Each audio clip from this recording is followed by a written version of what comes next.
Good morning, afternoon, or evening, everybody.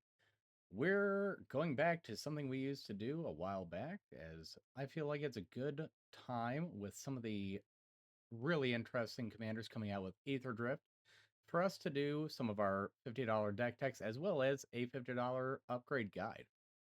We're going to go ahead and give you a good little list as well as a good, about the same length list of cards to get rid of and replace within the Eternal Might pre-con that's coming out with Aether Drift here. This is a list that is going to try and aim for really utilizing Hashatan, the Scarab's Fist, um, as the commander for the deck. I am actually taking out the primary commander, who is Temet Nectiman's Will. We're not going to get that correct, so we're not even going to try again. Um, but longer story short, what does Hashatan want to do? Right? He is a 2 mana, white and a black, 1/3 that whenever you discard a card, if it's a creature, you can pay 2 and a blue. If you do, you get a tapped token copy of that. It's a permanent copy. It doesn't have decay. It doesn't have anything where it's going to force itself to exile or sacrifice. It is just a 4/4 black zombie that does the exact same thing as what is printed on that card. So this deck has a really good starting point for us, right? We have some really good effects out of a lot of these cards. Cemetery Reaper, great buff. Corpse Augur, great card draw, great life loss, everything. It's a good balance, etc.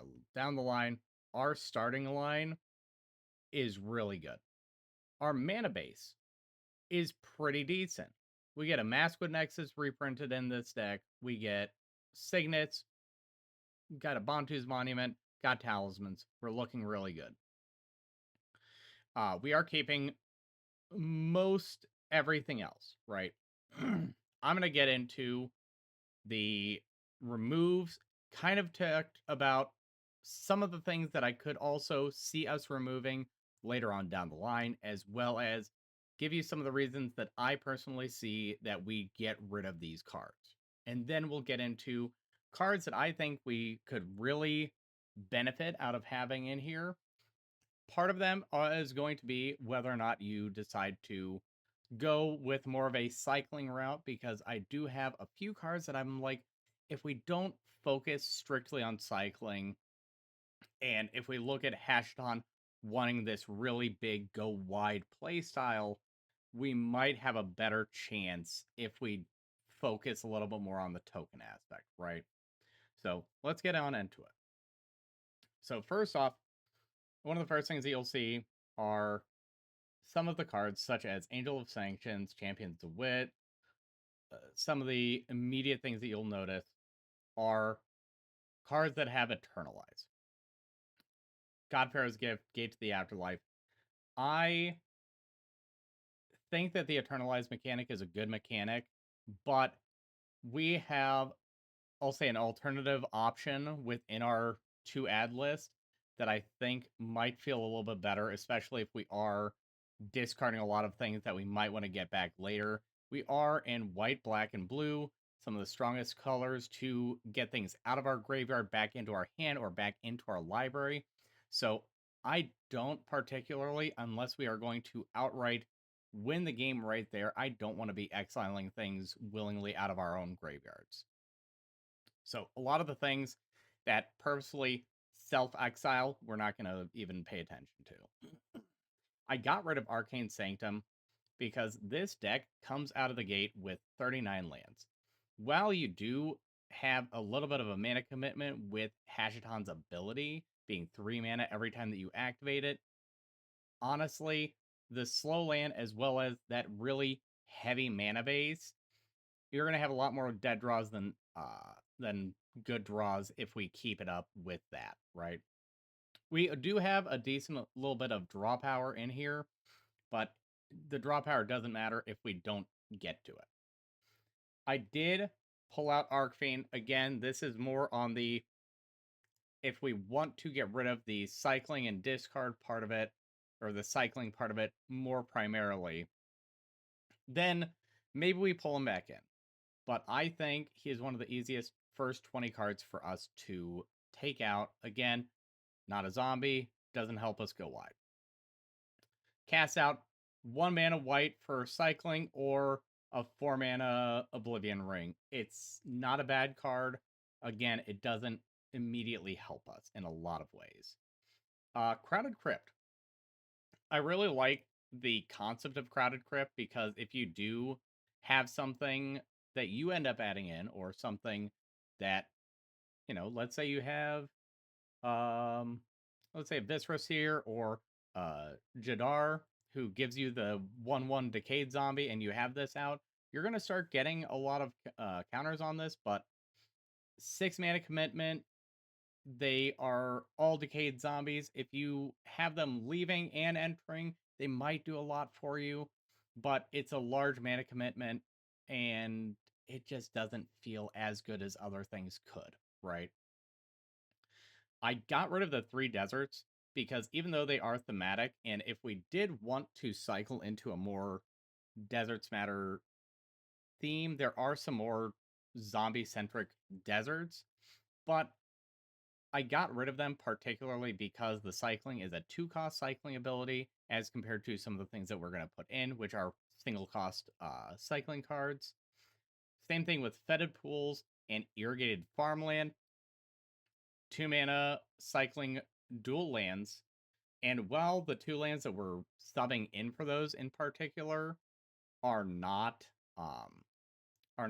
Plains Islands or Island Swamp, they're just as good because we get to have them enter and have them enter untapped in a lot of circumstances. Grave Titan, this one hurts. This one hurts a little bit because I do have Grave Titan in a lot of decks because it is a pet card. But for the sake of what it's doing, I think we can do better, especially with a lot of the cards that are not only have gotten reprinted in the last set here with the Innistrad remastered, but with some other cards with such a lower mana cost, we might be able to have a significantly quicker board buildup than having to wait for that 6 mana or that 3 mana and a discard outlet for us to get Grave Titan. If we can get him out with Max Squid Nexus, that's a huge thing because we get all of the extra buffs on him, but it's a lot of mana commitment for not as much benefit as it could be. Orzhov Basilica and a single Plains are 2 of the other lands that we are taking out. Again, the deck was very land heavy when we pulled the original deck list up. We're just trying to cut some of that fat. Pull from Tomorrow, I like it because it is a good mana sink. It's instant speed, but if I'm pulling from Tomorrow, I'm going to be committing a lot of mana to it. I'm not necessarily going to have the mana to draw 8 and then discard 1 and get something good out of that. You might be able to get that, but unless you know what you're going to get, you can't guarantee that it's going to be the most beneficial play.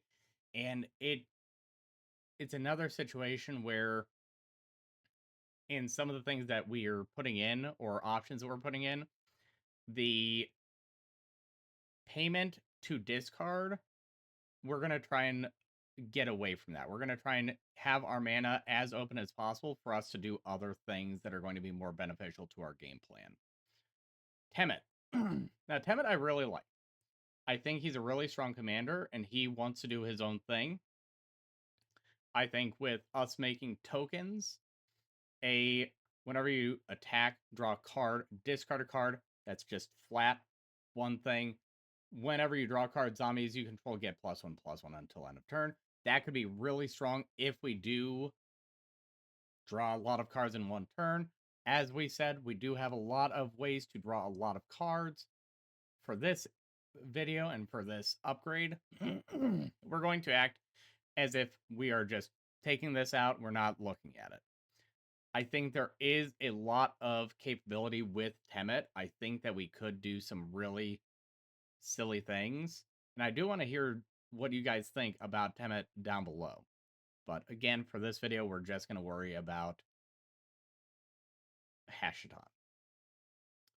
Timeless Dragon and Vizier, again, good cards. We're getting rid of the Embalmed cards, right? Eternalize, 4 mana, Embalm, 5 mana. This is a little bit bad because we're getting rid of a specific plane cycle that we could do for 0. But with some of the stuff that we've already got, the already stated bloat that we had, it's worth us getting rid of.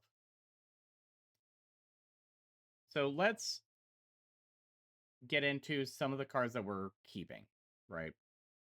Or some of the cards that we're keeping. Some of the cards that we are adding, okay? So I'm going to go over the very, very, very simple ones, right?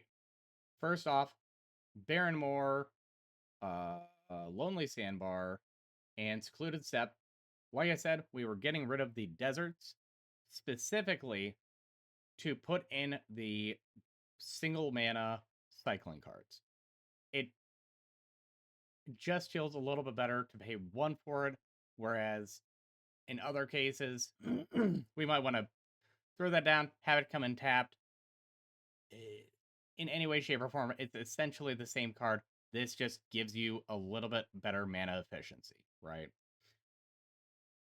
Being able to pay 1 black versus 2 black, it's or 1 and a black, it's going to be a significant difference in the early game.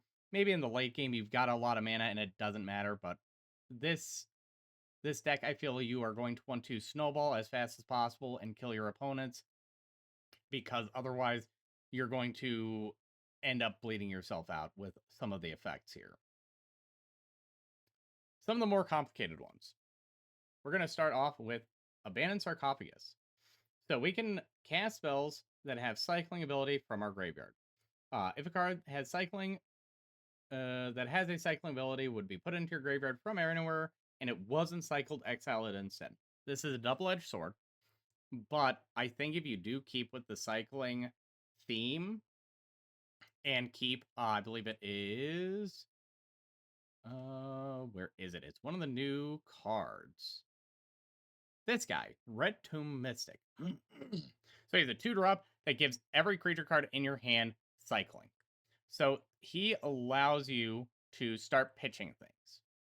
You get to pay 1, and hopefully if we do keep with the cycling, we have another card to make it an actual 1 mana, but otherwise 1 and a blue, to discard cards, draw a card. That's going to be a lot of what we want to do, but I can definitely see where we could end up taking Red Tome and some of our other cycling-centric cards out. But I want to keep those open because there's not always a guarantee that we will get some of our better discard outlets.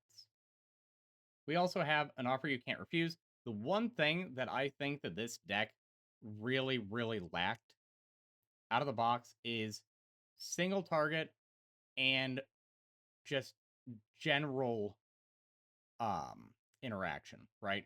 It comes with a D-Spark, Swords to Plowshare, 2 board wipes. No, sorry. A single target murder that also allows you to exile it.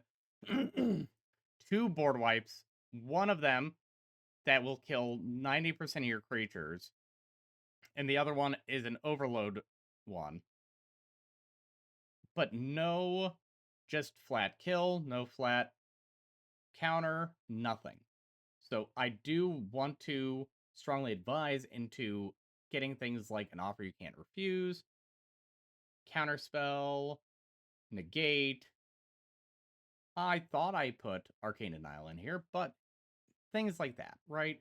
Just a handful of cards that allow you to interact on the stack, because you having a board wipe does not help if the board is getting wiped and you're losing a lot of your best stuff. Some things to go along with losing all of your best stuff, though, is some cards that I think would be great because there will 100% be a lot of removal for your stuff and everybody's stuff at the table. We got Bastion of Remembrance and Blood Artist, as well as Diagraph Captain. Now, we, I believe, took out... I think we took out it and we didn't actually... Oh, nope, there he is. So we've got Plague Belcher in the 99 already. But if we have Diagraph Captain, that gives us a redundancy of the effect as well as a Lord. That's going to be great. We want more ways for us to slowly drain our opponents.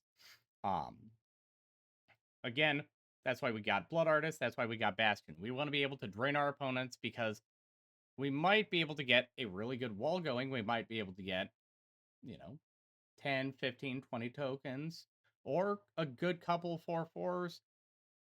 But we're in white, blue, black. We don't have a lot of ways to give our creatures trample. So that 4/4 can be chump blocked all day, every day. But our 2/2s and 1/1s with the one card that we got with Wizen Mentor here. So whenever an opponent activates a ability of a permanent that isn't a mana ability, we get a 1/1. So our 2/2s and 1/1s, they could die very quickly, and we might be able to kill them ourselves with some other effects. We want to be able to capitalize off of that because we're going to be a very quick threat with how some of the people are already building this guy. So, Blood Artist, Bastion, and again, Diagraph Captain. So,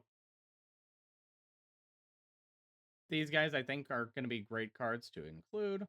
I do also want to point out one card that I'm a little bit hesitant about as we're in the C's here. Cryptcaller Chariot. This guy was spoiled as I was actually crafting this, so I'm 50-50 on it. But it says, whenever you discard one or more cards, create that many 2/2 black zombie creature tokens. We might be able to capitalize really well off of this because we have in the lower half of this a lot of good discard a card. That is the cost, nothing else. We might be able to capitalize off of that really well and be able to populate a lot of 2/2s. But let's get back on track here and look at the next card on the list, which is Choked Estuary. This guy goes hand in hand with Shine Shadow Snarl. Oops. Because, again, we're not trying to fully gut the mana, we're just trying to make it better. So, Choked Estuary and Shine Shadow say the same thing. Shine Shadow says, enters the battlefield, reveal a plains or a swamp. If you do, it enters untapped. That is a free 2-color land as compared to a Basilica or Irrigated Farmland where it flat out comes in tapped and you pay a cost of some sort. Choked Estuary, on the other hand, Island or Swamp comes in untapped. Perfect, great, love it, no notes. Moving down here, Endless Ranks of the Dead. Again, we are going for a go white strategy, so every upkeep on our turn, we get half of the amount of zombies we control rounded down in 2/2 black zombies. If you have at least Hashiton and one other creature, you're getting a zombie. If you get if you've got 4 zombies, you're getting 2. No matter what, this is a good effect for us to have, and again, it's going to allow us to do that build, that go wide strategy. I'm doing all of this in one take, if you can't tell.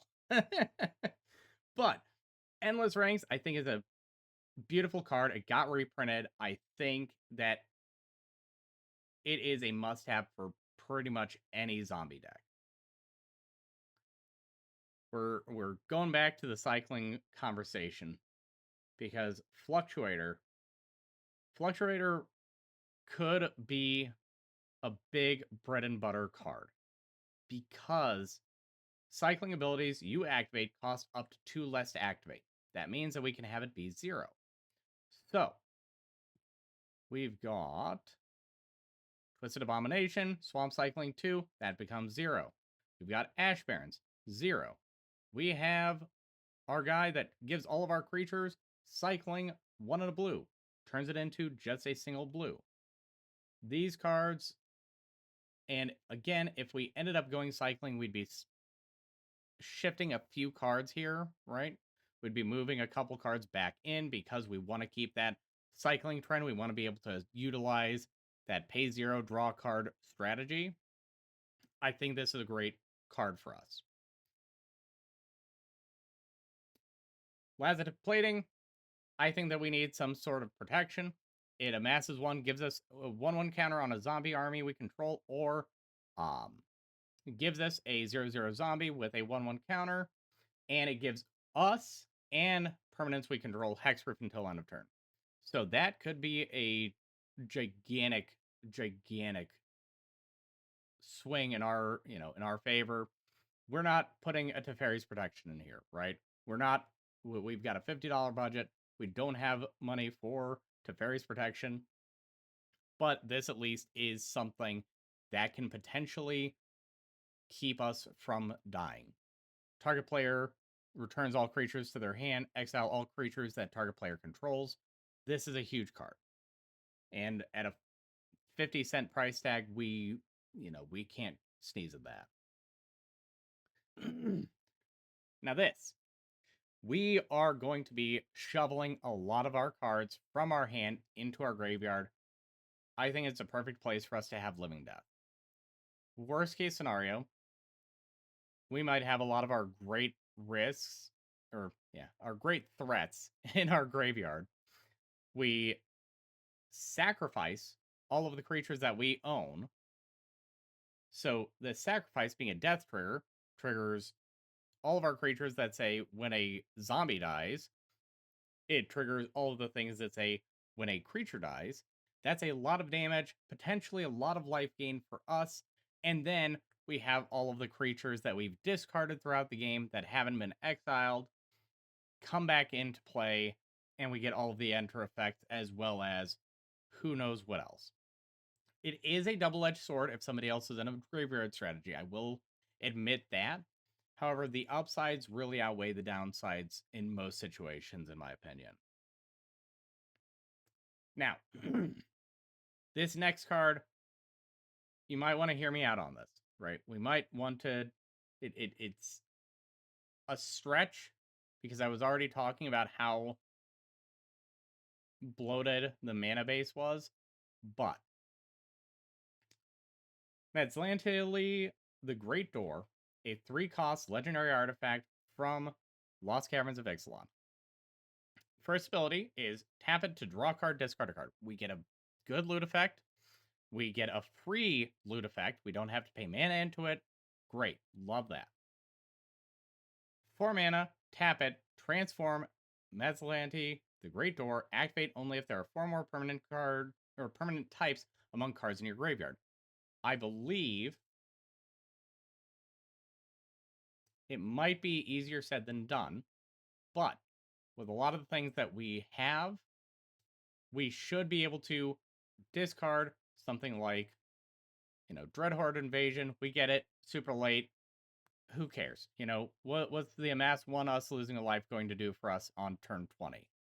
We discard that. We flip the Great Door into the core, which this turns into a legendary land that says Fathomless Descent, tap, add X mana of any one color where X is the number of permanent cards in your graveyard. So for every creature, land, enchantment, artifact, if they've blown up our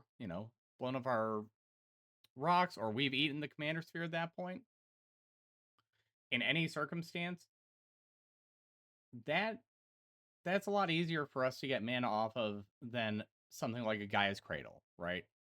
Gaia's Cradle, we need things already in play. This thing, it cares about stuff that's already gone. That's going to be a huge step up. And again, with us already wanting to be discarding in such a manner, I don't see a way that this doesn't benefit us, especially if we tap this. Let's say we get 9 blue.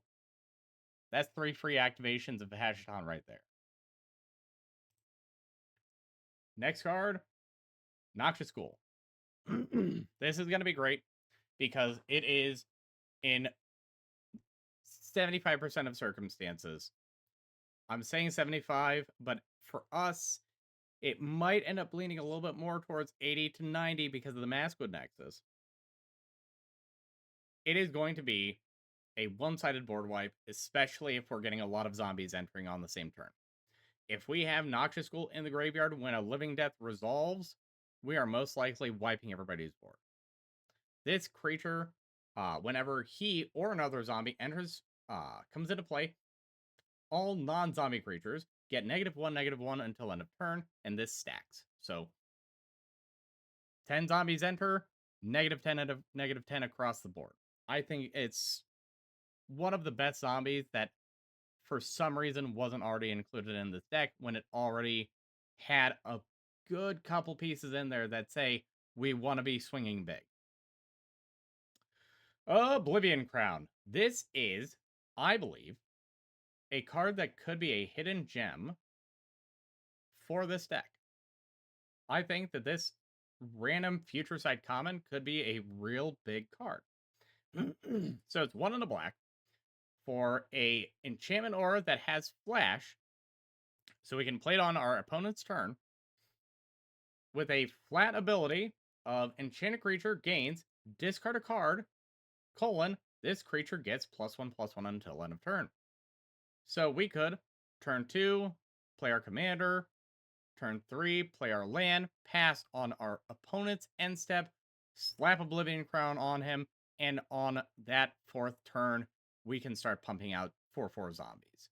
We can be able to do that at instant speed too, because his effect doesn't say do this only as a sorcery. So we could, hey, on your end step, because I get to pay 0, I'm going to discard this card, pay 3, put it into play. I think that this card, when I saw this card, I thought this card is meant for this commander. It is too perfect for us to not utilize it. But getting into some of the already obvious things, as this video has already gone on for quite a while, we got Obsessive Stitcher. Again, another good free discard outlet. 1 blue, black, 0/3 human wizard. Tap to draw a card, discard a card, good loot effect. And then 2 blue, black, tap, sacrifice Obsessive Stitcher. Return target creature card from your graveyard to the battlefield. So, I think that could be a really good card in a lot of circumstances, especially since we do have that secondary ability of we get to pay for, put something from graveyard into play. That could be big. We could, on somebody's end step, tap her and throw Scarab God into play because we discarded him. We could do this and play Rot Hulk, one of the cards that was printed in the deck, and for 4 mana, get a 7 mana creature and 3 other things into play. I think that's a massive swing in our favor. And again, since we can do that at instant speed, I don't see a downside. Oversold Cemetery. We're going to be pitching a lot of creatures. So for 1 of the black, a enchantment that says at the beginning of your upkeep, if you have 4 or more creature cards in your graveyard, you may TM may. So we don't have to do it if we want to keep things in the yard. Return target creature card from your graveyard to your hand. So this could be good or bad, right? We might have a turn where we say, oh, we've got 4 creatures in the yard. We don't want to do this because we've already flipped the Great Door into the core. We want to use that mana. Or we could have that happen and say, oh, you know what would be really cool right now? Let me get another copy of Wayward Servant into play. Let me get another 4/4 copy of Plague Belcher into play. Or another Lord. We have so many options for us to recycle cards from the graveyard back to our hand, back to the graveyard, make another copy of it because of how slim this deck is with the amount of legendaries in it. I think this card could get really nuts really quickly. Next card, I think it speaks for itself, especially with some of the other cards in this, and especially with our our heavy discard theme. Rise of the Dark Realm. Put all creature cards from all graveyards onto the battlefield under your control. With it getting the reprint in Foundation, this card's price has tanked about, I believe, 90%. Because I believe at one point this card was a $25, $30 card. So, this card has absolutely tanked. It is a $3 mythic, and it is worth every penny. You get a 9-mana spell. Again, we've got actual counter magic in this deck, so we should be safe in casting something like this. But 9 mana, grab everything from everybody's graveyard, put it into play. I think this is a huge card that we would be silly to overlook, right? Pretty simple to the point. Tormod the Desecrator. This is another one of those cards where it's going to help in our go wide strategy, but I'm less sold on it, but I did think that it was a really good option to include. Whenever one or more cards leave your graveyard, create a tap 2/2 black zombie creature token. So this could be really good if we got it off with Rise of the Dark Realms or Living Death, because it would see all of the cards getting exiled or getting removed from the graveyard going into play. That's a lot of zombies entering, but otherwise it's a 4-mana do nothing. So it's going to be one of those, you got to pick your battles. Tortured Existence, I do think that if you don't buy it now, it is going to just slowly climb in price because a lot of people are building this commander as CEDH. It is officially one of its top 3 tags as of recording this video on EDH Rec. So I do think Tortured Existence is going to only climb at this point. For one black mana, choose and discard a creature card, return a creature card from your graveyard to your hand. Again, good card with Tormod. Gives us that availability of cycling through things and being able to recur things and make more copies of specific targets. It's $10 now. I think you get your hands on it before it goes up even further. Last but not least, Zombie Infestation. It's been reprinted multiple times. It is a uncommon that gives you discard 2 cards, make a 2/2 black zombie. Worst case scenario, you can start pitching your lands to it if you get 2 land flooded. Now, altogether, all 26 of the cards here are about $34. I'll round up there. It's $33.49. So, if this was me, and I was looking at these 26 cards, we have 20 cards that we have to replace. I'm going to go ahead and show exactly what I would do. Barrenmoor, Choked Estuary, Lonely Sandbar, Secluded Steppe, Shineshadow Snarl, taking us up to a whopping 36 lands, which I believe is a fair number for us.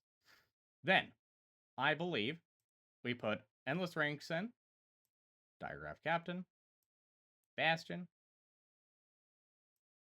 Offer, Counterspell, Negate, Noxious Ghoul, Oblivion Crown, Obsessive Stitcher, The Great Door, Oversold Cemetery, Rise of the Dark Realms, Living Death, Lazadep Plating, and Tortured Existence as the main cards that we would want to put in. So, bringing us up to 31 creatures,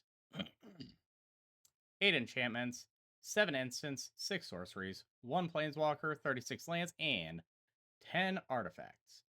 And if we remove this bad boy from our price, we can see that our budget upgrade was roughly $29. So, let me know what you think down below. I will be putting the deck list in the description as well. Please do let me know what you think. And thanks everybody so much for coming out and watching. We will have a couple more of these in the upcoming future here. This was our first one getting back into things, and we do try to do these guys in one take, so it might take me a few attempts to get back into the swing of things. But thanks everybody so much for watching. We'll see you in the next one. Bye, guys.